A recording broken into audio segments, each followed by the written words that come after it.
Nora Fatehi से कैसे खुलेआम ठग लिए 20 लाख रुपए, लेकिन वो कुछ नहीं कर पाई। दुनिया का सबसे खतरनाक कंप्यूटर वायरस जिसने कुछ ही सेकंड्स में माइक्रोसॉफ्ट के मेल सर्वर को बर्बाद कर डाला था। क्यों हिंदू से मुसलमान बन गए AR रहमान। 26 मार्च 1999 को मेलिसा नाम के कंप्यूटर वायरस ने पूरी दुनिया में तबाही मचा दी थी। उस वक्त लोगों के हाथों में कंप्यूटर आए ही थे और लोग ईमेल का काफी ज्यादा यूज करने लगे थे। तभी डेविल एल स्मिथ नाम के इस हैकर ने ये खतरनाक वायरस बनाया। डेविड ने इसका नाम मेलिसा एक क्लब डांसर के नाम पर रखा। ये वायरस स्क्रीन पर मैसेज दिखाता था कि ये रही आपकी फाइल और इसे किसी को भी दिखाना मत। बस फिर इस मैसेज को खोलते ही ये वायरस एक्टिवेट हो जाता था। उसके बाद ये वायरस पूरे मेल सर्वर सिस्टम को क्रैश कर देता था। वायरस के सिस्टम के घुस जाने के बाद ये यूजर के मेल बॉक्स में मौजूद 50 लोगों को ठीक वही मैसेज भेज देता था। सब कुछ ऑटोमेटिकली होता था और ये लगातार लोगों का कंप्यूटर को यूज करता रहता था, जिससे इंटरनेट बहुत स्लो हो गया और बहुत सारी मेल कंपनीज के ईमेल सर्वर ओवरलोड हो गए। आखिर में माइक्रोसॉफ्ट को अपना मेल सर्वर बंद करना पड़ गया। इस वायरस से करीब $8 करोड़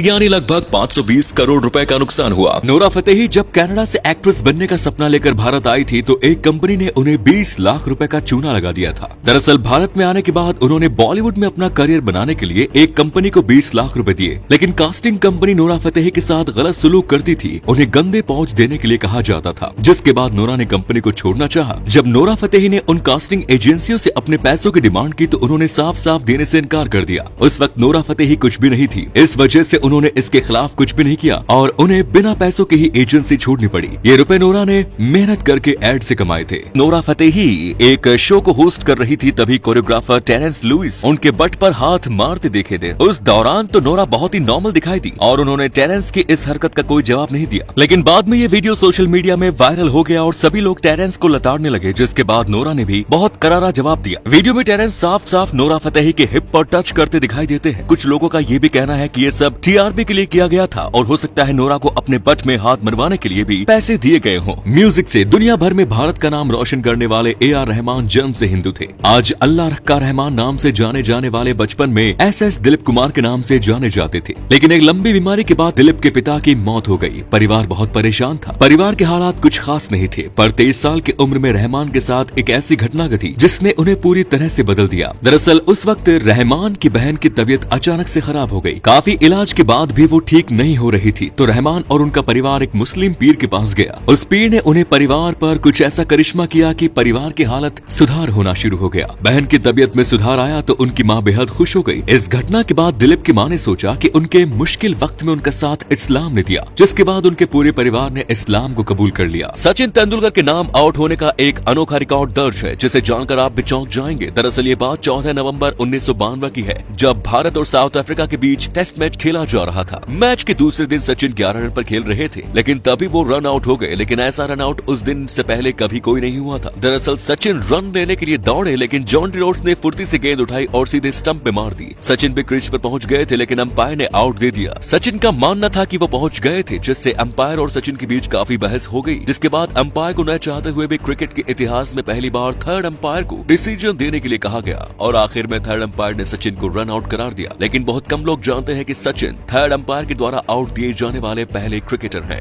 MRF के एक शेयर ने लड़के को रातों रात करोड़पति बना दिया। दरअसल रवि के दादाजी ने सन 1990 में MRF कंपनी के 20,000 शेयर खरीदे थे। उस समय MRF के एक शेयर की कीमत 10 रुपए थी, तो उन्होंने 2 लाख रुपए में 20,000 शेयर खरीद लिए, जिसके बाद उन्हें पैरालिसिस हो गया और वे किसी को शेयर के बारे में कुछ बता नहीं पाए। उनका इलाज चलता रहा। जब वो थोड़ा ठीक हुए तो इलाज के लिए पैसों की कमी हो गई, जिसके बाद दादाजी को याद आया कि उन्होंने 20 साल पहले कुछ शेयर खरीदे थे। लेकिन जब रवि ने आज उन शेयर्स की वैल्यू पता की तो उसके होश ही उड़ गए। आज उन शेयर्स की कीमत शेयर मार्केट में लगभग 130 करोड़ रुपए है। राजस्थान में एक ऐसा गांव है जहां शादी के बाद लड़कियों की विदाई नहीं होती बल्कि दूल्हे की होती है, यानी शादी के बाद लड़के को यहां पर घर जमाई बनकर रहना पड़ता है। इस गांव का नाम हिंगलपुर है, जो माउंट आबू से मात्र 10 किलोमीटर दूर बसा है। इस गांव को दामादों का गांव के नाम से जाना जाता है। जब लड़का अपने घर से विदा होकर इस गांव में आता है तो ससुराल की तरफ से उसे रोजगार के साधन भी दिए जाते हैं और साथ ही लड़की भी अपने घर में ही बोझ न बने, इसलिए यहाँ लड़कियों की पढ़ाई लिखाई पर खास जोर दिया जाता है। पढ़ाई के बाद उन्हें कोई न कोई हुनर जैसी सिलाई बुनाई भी सिखाई जाती है। ये परंपरा इस गांव में इसलिए शुरू की गई क्योंकि एक समय यहाँ लड़कियों की संख्या काफी ज्यादा थी और लड़कों की बहुत कम, लेकिन इस प्रथा के बाद धीरे धीरे यहाँ पर लड़के आने लगे और यहीं पर बसने लगे।